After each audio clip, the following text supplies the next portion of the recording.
Kap 13. Qabel il-festa tal-Għid, billi kien jaf Ġesu li waslet is-sija tiegħu biex jgħaddi minn din id-dinja għand il-Missier, u li kien ħabb lil tiegħu li kienu fid-dinja ħabbhom għall-aħħar. Kienu qegħdin għall-ikel. Ix-xitan kien ġa webbel lil Ġuda ta' Xmun l-Iskarjota u daħħallu f'rasu li jittradih. Ġesu kien jaf li l-Missier taħ kollox f'idejh u li hu kien ġie minn għand Alla u kien sejjer għand Alla. Qam minn fuq il-mejda, neħħa l-mantar minn fuqu, ħafar dal u rabtu ma' qaddu. Imbagħad ferra l-ilma fil-lembija u beda jaħsel saqajn id-dixxipli u jixxuttahomlhom bil-fardal li kellu ma' qaddu. Mela wasal fuq Xmun Pietru u dan qallu: Int mulej taħsilli saqajja. Ġesu wieġbu: Inta lissa ma tafx qiegħed nagħmel jien. Tifhmu aktar il-quddiem.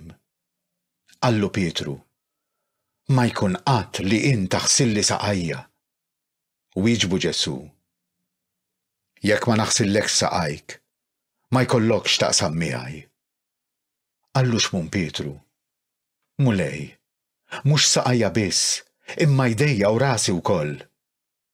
Qallu Ġesu: Min hu maħsul m'għandux għalfejn jinħasel kollu ħlief saqajh, għax hu kollu kemm hu nadif. U intom indaf, imma mhux il-koll.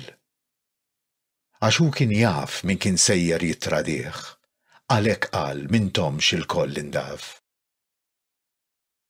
Wara li ħaslilhom saqajhom, libes il-mantar u reġa' qgħad fuq il-mejda u qalilhom: Tafu x'għamiltilkom. Intom issejħuli l-Imgħallem u l-Mulej u tajdu sewwa, għax hekk jien. Mela jekk jien li jien il-Mulej u l-Imgħallem ħsiltilkom saqajkom, hekk intom għandkom taħslu saqajn xulxin, għax jien tajtkom eżempju biex kif għamilt jien magħkom, hekk tagħmlu intom ukoll. Tassew ngħidilkom li l-sir mhuwiex aqwa minn sidu, anqas il-messaġġier ma huwa aqwa minn min jibgħatu. Jekk dawn il-ħwejjeġ tafuhom, ħenjin intom jekk tagħmluhom. Jien minix ngħid għalikom il-koll għax jien naf x'nies għażilt. Imma għandha sseħħ l-Iskrittura li tgħid: Min kiel il-ħobs miegħi tani bis-sieq. Dan qiegħed ngħidu minn issa, qabel ma jiġri, biex meta jiġri temnu li jiena hu. Tassew ngħidilkom, min jilqa' lil min nibgħat jien, ikun jilqa' lili, u min jilqa' lili ikun jilqa' lil dak illi bagħatni. Wara li qal dan, Ġesu ħass ruħu jitħawwad u stqar bil-miftuħ. Tassew ngħidilkom li wieħed minnkom se jittradini. Id-dixxipli qabdu jħarsu lejn xulxin ma jafux għal min qal hekk. Wieħed mid-dixxipli tiegħu, dak li Ġesu kien iħobb, kien ma' ġenbu fuq il-mejda, brasu ma' sider Ġesu.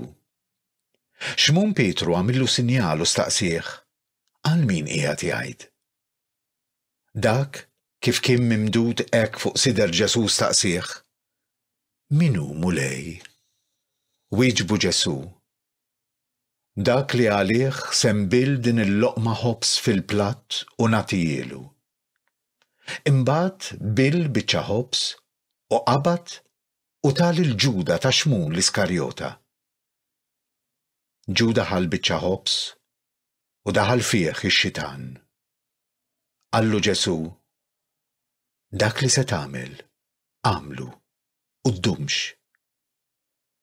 Imma ħadd minn dawk li kienu fuq il-mejda ma kien jaf għalfejn qallu hekk.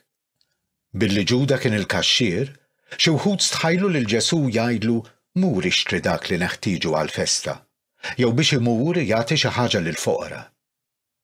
Dak, wara li ħal biċċa ħobs, minnu fih ħareġ il-barra. Kien bil-lejl. Kif ħareġ Ġuda Ġesu qal: Bin il-bniedem huwa glorifikat issa, u permezz tiegħu huwa glorifikat Alla. Jekk Alla huwa glorifikat permezz ta' bin il-bniedem, Alla wkoll permezz tiegħu innifsu għad jigglorifika lilu u dalwaqt jigglorifikah. Uliedi, ftit ieħor se ndum magħkom.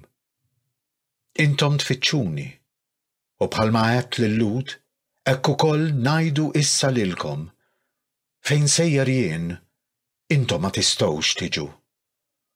Nagħtikom kmandament ġdid, li tħobbu lil xulxin, bħalma ħabbejtkom jien, hekk ukoll ħobbu intom lil xulxin. Min dan jaraf kulħadd li intom dixxipli tiegħi, jiġifieri jekk ikollkom l-imħabba bejnietkom.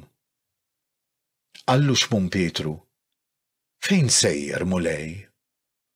U Ġesu wieġbu, fejn sejjer jien, inta issa ma tistax tiġi miegħi, imma tiġi warajja aktar tard. Qallu Pietru, għaliex mulej ma nistax niġi miegħek issa? Għalik jiena nagħti ħajti. Wieġbu Ġesu, inti tagħti ħajtek għalija? Tassew ngħidlek, li s-serduq ma jkunx idden qabel ma tkunx ħadni 3 darbiet.